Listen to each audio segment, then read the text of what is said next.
ಹಾಸನದಲ್ಲಿ ಲೋಕಾಯುಕ್ತ ಅಧಿಕಾರಿಗಳು ದಾಳಿ ಮಾಡಿದ್ದಾರೆ. ಸಾಕಷ್ಟು ದೂರು ಬಂದಿರುವಂತಹ ಹಿನ್ನೆಲೆಯಲ್ಲಿ ಲೋಕಾಯುಕ್ತ ಅಧಿಕಾರಿಗಳು ಇವತ್ತು ದಾಳಿ ಮಾಡಿದ್ದಾರೆ. ಎಸಿಬಿ ಶಿಲ್ಪಾ ನೇತೃತ್ವದಲ್ಲಿ ದಾಳಿಯನ್ನ ನಡೆಸಿದ್ದಾರೆ ಅಧಿಕಾರಿಗಳು. ಎಕ್ಸಿಕ್ಯೂಟಿವ್ ಇಂಜಿನಿಯರ್ ಮನೆ ಮೇಲೆ ಲೋಕ ರೇಡ್ ಮಾಡಿದೆ. 5 ತಂಡಗಳಿಂದ 2 ಕಡೆ ಇಂಜಿನಿಯರ್ ಮನೆ ಮೇಲೆ ದಾಳಿ ಮಾಡಿದೆ. ಅದು ಕೂಡ ಏಕಕಾಲದಲ್ಲಿ ದಾಳಿ ಮಾಡಿದ್ದಾರೆ ಲೋಕಾಯುಕ್ತ ಅಧಿಕಾರಿಗಳು. ಜಯಣ್ಣ ಆರ್ ಹೆದ್ದಾರಿ ಪ್ರಾಧಿಕಾರದ ಎಕ್ಸಿಕ್ಯೂಟಿವ್ ಇಂಜಿನಿಯರ್. ಹೀಗಾಗಿ ಇವರ ಮನೆ ಮೇಲೆ ರೇಡ್ ಮಾಡಿದ್ದಾರೆ. ಕೆಎಚ್ಬಿ ಕಾಲೋನಿ ಜಯನಗರದ ಅಲ್ಲಿರುವಂತಹ ನಿವಾಸಿಗಳ ಮೇಲೆ ರೇಡ್ ಮಾಡಿದ್ದಾರೆ. ಇಂಜಿನಿಯರ್ ಜಯಣ್ಣ ಮನೆಯಲ್ಲಿ ಕಡತಗಳ ಪರಿಶೀಲನೆಯನ್ನ ಮಾಡ್ತಿದ್ದಾರೆ ಅಧಿಕಾರಿಗಳು. ಭ್ರಷ್ಟ ಅಧಿಕಾರಿಗಳಿಗೆ ಚಳಿ ಬಿಡಿಸುವಂತ ಕಾರ್ಯ ಸತತವಾಗಿ ನಡೀತಾ ಇದೆ.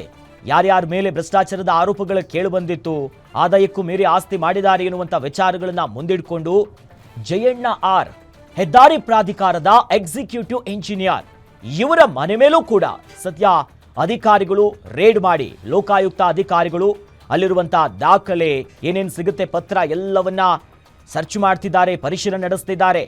ಯಾವಾಗ ಒಂದಕ್ಕೊಂದು ತಾಳೆ ಬರಲ್ಲ, ಸರಿಯಾದಂಥ ಆಡಿಟ್ಗಳು ನಡೆದಿರಲ್ಲ, ಹೀಗೆ ಸಂಶಯ ಬಂದಿರುವಂತಹ ಎಲ್ಲ ದಾಖಲೆಗಳನ್ನ ಪರಿಶೀಲನೆ ನಡೆಸ್ತಿದ್ದಾರೆ. ಕೆಎಚ್ಬಿ ಕಾಲೋನಿ ಜಯನಗರದಲ್ಲಿನ ನಿವಾಸಗಳ ಮೇಲೂ ಕೂಡ ಇಂಜಿನಿಯರ್ ಜಯಣ್ಣ ಅವರ ಮನೆಯಲ್ಲಿ ಅಧಿಕಾರಿಗಳು ದಾಳಿ ಮಾಡಿ ಇನ್ನು ಕಡತಗಳ ಪರಿಶೀಲನೆ ನಡೆಸ್ತಿದ್ದಾರೆ ಸರ್ಕಾರಿ ಅಧಿಕಾರಿಗಳು.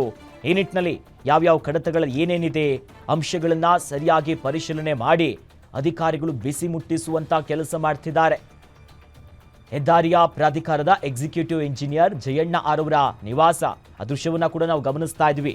ಹಾಸನದಲ್ಲಿ ಇವತ್ತು ರೇಡ್ ಮಾಡಿ ಮನೆಯಲ್ಲಿರುವಂತಹ ಕಡತಗಳು, ದಾಖಲೆ ಇವೆಲ್ಲವನ್ನ ಲೋಕಾಯುಕ್ತ ಅಧಿಕಾರಿಗಳು ಅದನ್ನ ಚೆಕ್ ಮಾಡ್ತಾ ಯಾವ್ಯಾವ ಆಸ್ತಿ ಏನೇನಿದೆ, ಯಾರ ಹೆಸರಲ್ಲಿದೆ, ಚಿರಾಸ್ತಿ ಎಷ್ಟಿದೆ, ಹೀಗೆ ಹಲವು ವಿಚಾರಗಳನ್ನ ಮುಂದಿಟ್ಕೊಂಡು, ಯಾಕಂದ್ರೆ ಇವತ್ತು 5 ತಂಡಗಳಿಂದ 2 ಕಡೆ ಅದು ಕೂಡ ಏಕಕಾಲದಲ್ಲಿ ಲೋಕಾಯುಕ್ತ ಅಧಿಕಾರಿಗಳು ರೇಡ್ ಮಾಡಿರುವಂಥದ್ದು.